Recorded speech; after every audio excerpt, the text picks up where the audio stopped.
So today we have a really exciting speaker, Peter Kuper. He is a graphic novelist, artist, teacher. He is the co-founder and co-editor of World War III Illustrated, political graphics magazine, which has given forum to political artists for over 4 decades. He produced over 2 dozen books, including ruins and adaptations of many of Franz Kafka's works, including the Metamorphic. Wow, this morning, the I'll be showing. Metamorphosis and Kafkaesque. And his latest graphic novel is Insectopolis, which won this year's ESA Science Communication Award. I've got my copy here. It was also shortlisted for the Wainwright Prize. We're just really excited to have a distinguished science communicator in our midst. And so he's going to give us a little bit of a presentation and then we'll open the floor to questions. So Great. Let let's me- make So sure you I, can I start share. sharing. Okay, let's see. You have to let me share, I think. Hold on. It Okay, says Eliza, do you have the button that does that? Let's see. Or, there's a button uh, I think share that allows that. It says multi. yeah, let me It just, should let you know. okay. And there we go. Yes. All right. Okay, can you all see my screen? Um, if anybody wants to jump in, pause me while I'm doing this. I'm happy to give a pause. So just raise a hand or just turn on your mic and you can talk. So everybody can see this, correct? All good? Thumbs up. Yep. So I wanted to give a little walk through my story here. The first thing that got me excited about insects was when I was 4, seeing the cicadas emerge in New Jersey. Brood 11, I'm to understand, in 1963. And I just was absolutely knocked out, like as a kid, seeing this beautiful emergence and then the transformation, all the things that were going on there. And in New Jersey, and that's the part of New Jersey that where I was born, in southern New Jersey, it was really things hadn't changed much. So the 17 years had passed. Nobody paved over my backyard, fortunately, so I could see all of this. It was just remarkable. And it just was like I instantly fell in love and wanted to, I informed my father that I wanted to be an entomologist. Now I know everybody doesn't share this enthusiasm. You know, a lot of people bug out over this. Uh, they have ants in their pants or butterflies in their stomachs or a bee in their bonnet about this. And that even flies in their fezzes. So there's a long history of our sort of dark association, and especially in movies and books where insects are this horrible thing. But for me, this was the bee's knees, and I had a little sign on my desk until I was 6 that said Peter Kuper, entomologist, that my father bought me. Very exciting. There's a cecropia that I was raising when I was 9. There's my first insect book, which, by the way, as it so happens, I happen to still have. I keep it by my desk. It's a little talisman. I almost threw this out when I got a new copy, and I was like, whoops, wait a minute. Very important. I feel the radiating energy coming off of it from there in my scroll of my signature. But when I was 7, another thing came into my life, which was Grotto, the king of insects, and also Krang. And I got bitten by the comic book bug, particularly Spider-Man. I know spiders aren't insects. Let's not split hairs. I know among people who will note that. But and being into comics as I grew up was like the nerdiest thing you could do, and it usually got you beat up and sidelined you in general social situations. But that's changed a little bit over the years. Now we're living in a world of superheroes and Spider-Man and all that. And the same people that were beating me up are sitting next to me in the movie theater, curiously. I kind of liked the days when it was a little more of a private club, but these things do tend to expand. Um, but I believe that there was a Venn diagram between my enthusiasm for comics and my enthusiasm for insects. And I wanted to find that. And I've managed over the years to make that connection. And I also noticed that there is really a deeper connection, like the idea that somebody like Superman could, leap tall buildings. Well, grasshoppers, comparatively can do that. And ants can carry, hundreds of times their own weight. And then there's something like the dung beetle, who is, it's all relative, but can pull, as I've read, the equivalent of 1,100 times their own weight, which is like 3 cement trucks full if we were to be pulling them. And also navigate by the Milky Way. And I know, since there's a lot of entomologists here, a lot of you will know these details, but I'm going to say them anyway for those that don't. And it's also, I love refreshing my own knowledge on this. It's quite remarkable that also the dung beetle, the scarab, was also considered a god, Khepri, and that the belief that it was the dung beetle was pushing the sun across the sky, and that was kind of a requirement for day to go to night on a regular basis. But they're also, a kind of a laughable creature. A dung beetle walks into a bar and asks the bartender, "Is this stool taken?"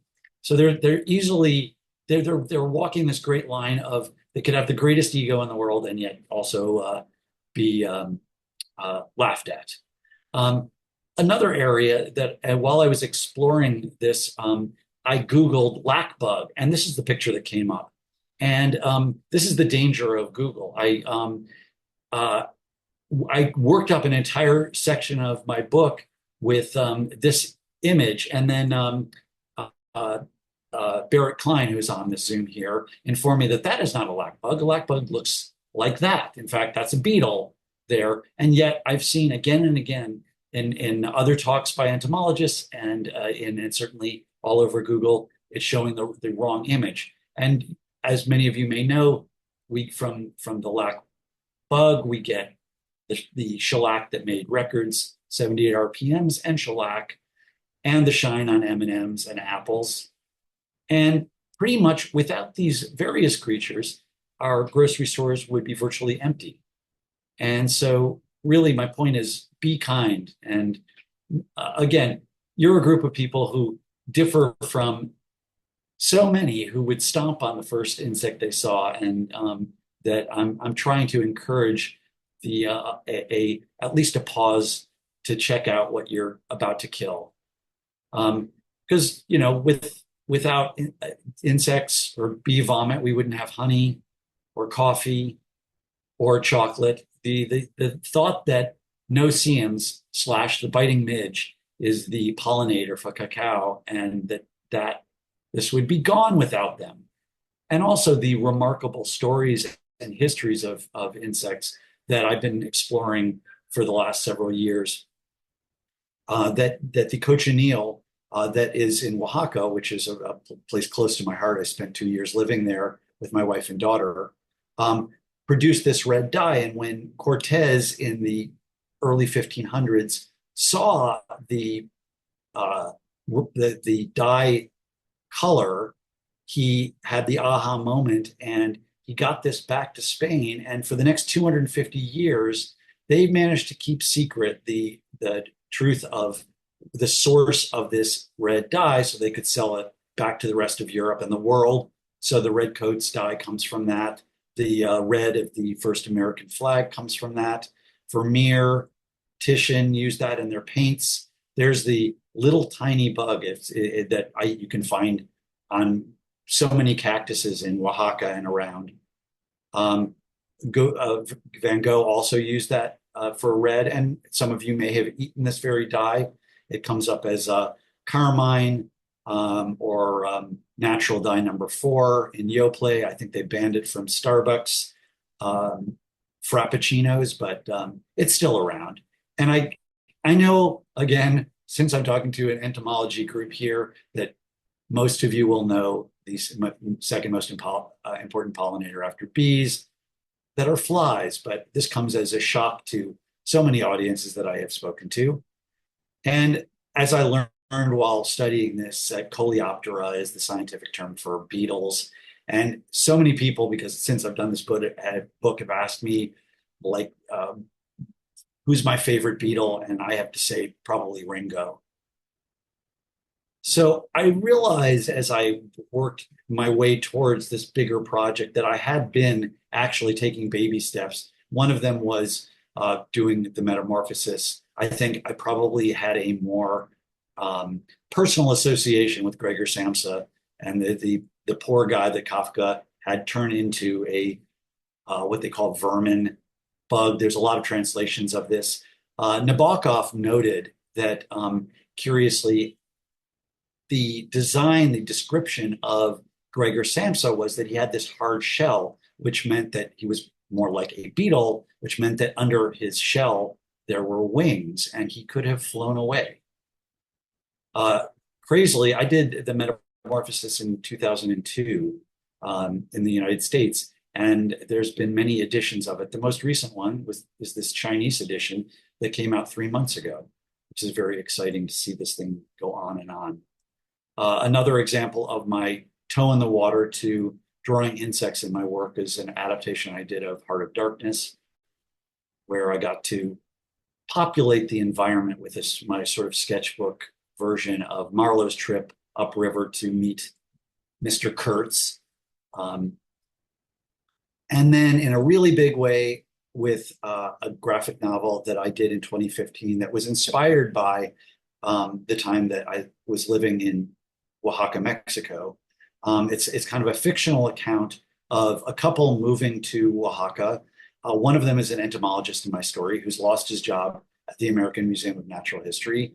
And he's going there and with his wife. And part of the story is following the monarch butterflies migration from Canada. So each chapter goes into picking up the story of the monarch butterfly and then back to our couple in Oaxaca as the monarch slowly makes its way to Mexico. And it was fascinating to realize that it wasn't until 1975 that North Americans discovered where all these monarchs were headed. Of course, in Mexico, they knew about it for thousands of years, but this was new information to the entomology world.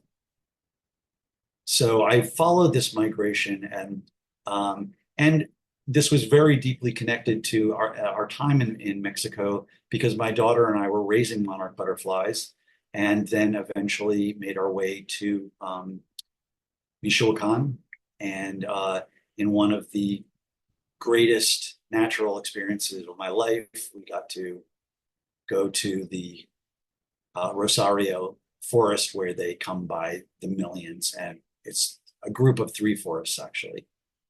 And the thing that's curious while I was doing this story, there's kind of like the natural political context to it. The butterflies do pass over strip mining, and at the point that I was working on this book, Hurricane Katrina had happened recently, so I had the butterfly pass through New Orleans, and the ease with which a butterfly can cross a border that is so much more difficult when people try. And it gets much more involved than this. This is the quick version of it, but also the fascinating fact that because the monarch caterpillars are subsisting on the milkweed plant, which has toxins in it, it keeps predators from attacking them as much. I read a book on monarchs and milkweed, and I had always thought that this was sort of like a symbiotic relationship between plant and insect, but in fact, the milkweed is desperately fighting off the monarch caterpillar and trying to kill it. But the evolution has done them a service that has allowed this migration to occur. And just the fact that we still don't absolutely know the precise way that monarchs know to go to this particular forest, electromagnetic field, or maybe pheromones, the smell of dead brethren along the way, and just the number of things we don't know about in this world that are like really deeply miraculous. And it made me wonder, like, what goes on in the monarch's brain. And my best shot at it was this. I was sketching along, and actually I started this in my sketchbook while on a subway train. So the first top left panels were just these shaky little squares, and I didn't know where I was going with this at all. And then I started, as it was developing, I started thinking about, oh, this is sort of abstract inner mind of the monarch would be something I might be able to use later in my book. And there's my feeble attempt to capture the event when you get to the forest, and the trees are so filled with monarchs that it looks like dead fall leaves in the trees, weighing them down. And even film or photography doesn't fully express it. The quality of looking down at the ground, having them brush by your face, and wherever you look, the shadows of monarch butterflies flowing by like a river. And my wife and daughter were with me, and I turned to my wife with this joyful expression. She just was, this is just so amazing, but I'm super glad that they're not flying monkeys or cockroaches. So I chronicled that, and then I've actually made a little coloring book of this story. So back in 2018, there was an article in the New York Times Magazine on the insect apocalypse that is coming, and the windshield effect that the reduced number of insects splattered on your windshield when you're driving, and the various places around the world where scientists have been studying them and realizing that their numbers were diminishing at an alarming rate.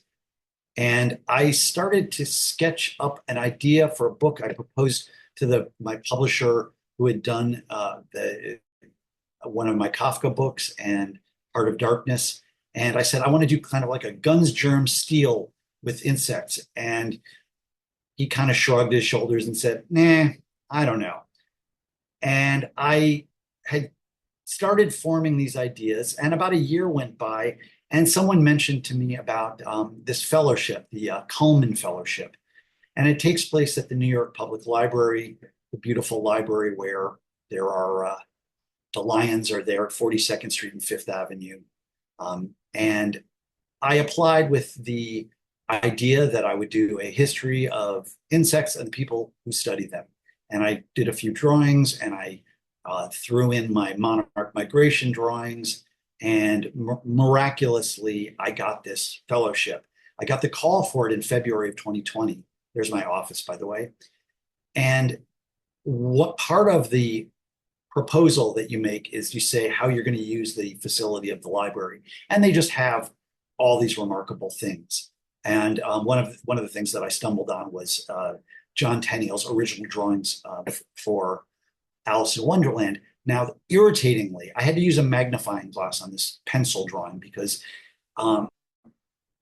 this guy could draw that small and with that much detail. I so resented him. So curiously, I was told I got this fellowship in February, but it didn't start until September of 2020. And you all may recall what was going on in September of 2020. And they actually put that mask on the lion. So I get to the library for this fellowship, and the whole concept of the fellowship involves there's 14 different authors, historians, poets that get this fellowship, and you're supposed to be able to interact with them. And as you're going, you get to, it helps develop your work. Well, they informed us that the library was closed to the public. We were not to interact with each other. You couldn't be outside of your office without a mask on, and pretty much we're on our own, and you don't even have to come in. And most people didn't. So I was wandering around the library. I thought, oh, this is just great. I got this fellowship that, you were supposed to have these caviar lunches. You were going to do, each person has to give a talk about their work, and it was going to be this amazing interaction. And I would learn so much. And instead, I'm in this like ghost town, and I wanted to cry. I felt like, why is it like I'm part of that generation that we arrive at the beach just in time for the medical waste to wash up? But I was looking around, and there was actually going to be an exhibition there, the treasures of the library, and they had gotten the cases put in, but they were empty. They had not been able to get past this moment, and it was going to be put off for however long COVID was going to take. And I went into the Rose Room, and I was looking at the architecture, and I suddenly realized this empty space. Now I was focused on the rooms, and I realized that I had my backdrop from my story, and that in fact, this quality of an empty library was a gift, because instead of it being crowded with people that I would never have thought, okay, I'm going to draw around them and I'll have that be the backdrop, or that, well, gee, it's like a ghost story, like maybe it's like post-apocalyptic. And what if instead of the library being populated by people, I populated it with insects, and that then I bring them into the library and they're going to tell their own story. And that what if I make up the idea that the treasure show is actually all dedicated to insects, and in fact every room is going to have a show somehow dedicated to insects.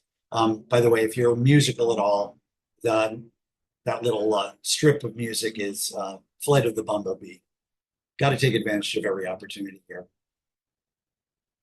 And so I suddenly, and it really was like a lightning bolt of inspiration, and I ran back to my office, took my mask off, started drawing, and I just started drawing scenes of insects going into rooms. I didn't fully know which insect I would cover, but then I also started thinking about them, like what would their conversations be now that there were no people around? So then I started to create the conversations and imagine what spaces they would inhabit and inhibit, and that then as I explored these naturalists, they would be the insects would be discussing that, and that the naturalists would all only make appearances either in the display cases or as ghosts. And they actually have Nabokov's original drawings, so I was able to go through page after page of his volumes of butterfly genitalia. One of the other things that I was interested in exploring was the various naturalists and entomologists who people didn't know so much, weren't. I mean, not that there's a ton of entomologists that the public knows, but what about the entomologists that even some entomologists don't know? And Charles Henry Turner was one of those figures. And I found it difficult to actually dig up information on him. He's the first Black entomologist to get a PhD from the University of Chicago. And he was writing for Science. It was really, the first Black entomologist to be able to do that. And he could not find work. He ended up teaching at a high school. And he made discoveries about ants that some of you will know about. There's Turner's circling. He realized that they are not as robotic as people believed, that how they follow pheromones. He also did experiments with moths to discover that they could hear, and also relationships of bees to patterns and color. People did not realize that insects could see color. And he made all these discoveries on his own with no assistance and no budget. Another figure that is better known, but still, as I say these names to people not in the field, I generally get blank stares, though she does appear on the currency in Germany. Maria Sibylla Merian, who came up with the ideas about metamorphosis that was debunking what people believe going back to Socrates about the process of this metamorphosis, that each stage was not a completely different creature, but that they were all part of a continuum. And she went to Suriname on her own dime, raised money, went with her daughter Dorothea, and at the age of 52, having divorced her husband, everything about her was remarkable. And she did these fabulous drawings, and then these are hand-colored lithographs, and they have her original book at the library, so I was able to thumb through that, and you can imagine what heaven that was, and that I just, I mean, it was really heart-stopping to be around these original things. This is from 1705, I believe. Another figure was Carl von Frisch, who made discoveries about the waggle dance of bees. Again, I know many of you know all these stories, but for me, they were a joyful discovery, and the idea that by wiggling your tush, you inform your hive where the food source is, and in degrees and direction and in relation to the sun. And Margaret Collins, another remarkable figure, the first Black female entomologist to get a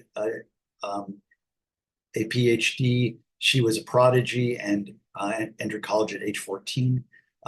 Her area was termites. And I was looking at that termite mound, and something about the shape of it struck me as that she, being a really strong civil rights advocate and doing her work in the 50s, aside from dealing with sexism, she got to deal with racism, and she was basically put her career on hold to do civil rights work, and was driving people during the bus strike, and was also, of course, on an FBI watch list when she went to give a talk at a university in Florida. There was bomb threats, but she continued on her work with termites and making all sorts of great discoveries. Now, Rachel Carson is probably the best known, and her book Silent Spring was one of the books that I had read before I started this project.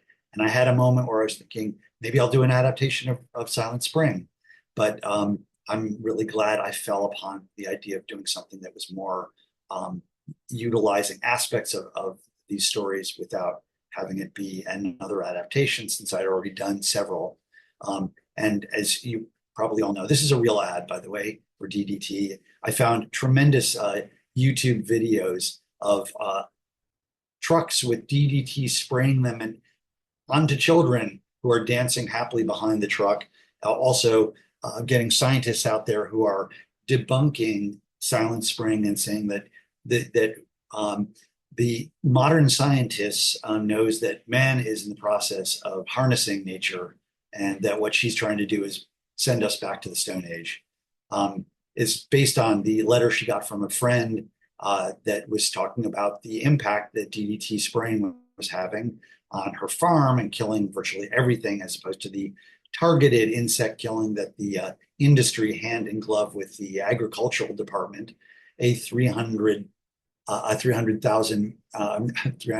million industry that they very much did not want to stop. And of course, though it did cause there to be Senate hearings when her book came out, and Kennedy, who was the president at the time, it led the charge, and that led to legislation, but it did not come into play until 1972. She died 2 years after Silent Spring came out in the early 60s, and they still are selling DDT around the world, but it got banned in the United States.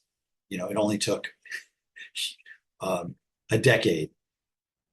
So one of the things I was very happy about in working on my book was when I got to the bibliography, instead of breaking the narrative and going into a typed page of all the books I read, I decided I'd continue the story and just have the insects fly into the bookstore, and there would be the various different works that I had been reading. And there were so many. And part of the joy of this process of working on Insectopolis was connecting with various scientists and entomologists and getting their take on my various chapters. And that I knew that I did not want to find out after the fact that I had messed up something. So I did a lot of reading and then double checked things. And thanks to that, I got to learn a lot about where I was making errors, and that that was key for getting the information correct, so that I wanted people in the field to be able to read this and not call me out for my shortcuts, and that there was such a great line of books that I could read. I never got in touch with Eric. One of the things that happened from having contact with entomologists is one of them, Michael Engel, contacted me after we had spoken, and he said, I'm just back from Ecuador, and I discovered a new bee, and I've named it after you," which was a life highlight here. So it took almost 5 years to complete this book, and it was a joy from beginning to end. Not the part where I was trying to figure it out. That was terrifying. But once I got on the road, it was, I virtually didn't want it to be over. And I informed the publisher that I needed an extra 6 months toward the end, and got this beautiful cover design, working with their designer, and kind of the ghost insects. And out of this also, while I was waiting for the copy editing to occur, I suggested that you might also do a coloring book from my line drawings, because actually the book is, although there's digital coloring involved, the way I've created this work is pen and ink on paper, which is then scanned, and then that is digitally colored. Or sometimes I did watercoloring and mixed and matched, but all of it has a stage that is drawings on paper. I'm still very analog that way, and I recommend it to anybody working in the field to not give up and go completely digital, because artwork is becoming more and more valuable. So as I finished the project, being in the library, one of the things that happened was I would bump into people in the hallway. There was a guy named Charles Carter, who was a lower level worker at the library, and I asked him if there were any rooms in the library that I might not know about, and he informed me about the part of the library that goes under Bryant Park, which is virtually is 2 blocks underneath the park. That was where they stored the books. We got to go down there. I walked into the president's office. I invited Charles to join me when I was looking at certain things like the Charles Adams art collection that they have. And I was just friendly to some people. And he happened to be in a meeting where they were trying to decide about an exhibition at the library. And this was within weeks after my fellowship ended. And he said, "I suggested you for the this exhibition," and it miraculously came together. And within 4 months, they had this very large space that I could work with, and they virtually said yes to everything I was asking, like painting the ceiling, and can we put type on the marble walls? It's like adhesive type. And I did blow-ups of my art, and fearing that the files being really quite small, a lot of the pages are 9 by 12 or even smaller in some cases, and they blowing them up on vinyl worked perfectly. Somebody saw that I was doing this who was in Korea, and they asked me if I wanted to have an exhibition there, and I just sent them files, and they assembled the show without. All I did was suggest directions, and it's part of the idea of trying to take all these things to the public and step from paper out into the different venues and the different ways that exhibitions can play with the a new area that this work can go. And I did those drawings of ants on the wall with a Sharpie. This is an exhibition at the Society of Illustrators, and including some of the original art. And anyway, it was a great opportunity to play around with different venues and see how the work could stretch or bend. Virtually everybody asks me as soon as I show them one book, so what are you working on now? And what I'm working on now is coming out this month. It's called Wish We Weren't Here, and it's a collection of my environmental cartoons, and a darker book than Insectopolis, but I'm hoping now, as we're told that we're not even supposed to use the word climate change, to bring that back into our vocabulary. So as a great artist once said, time flies like an arrow, fruit flies like bananas. And on that note,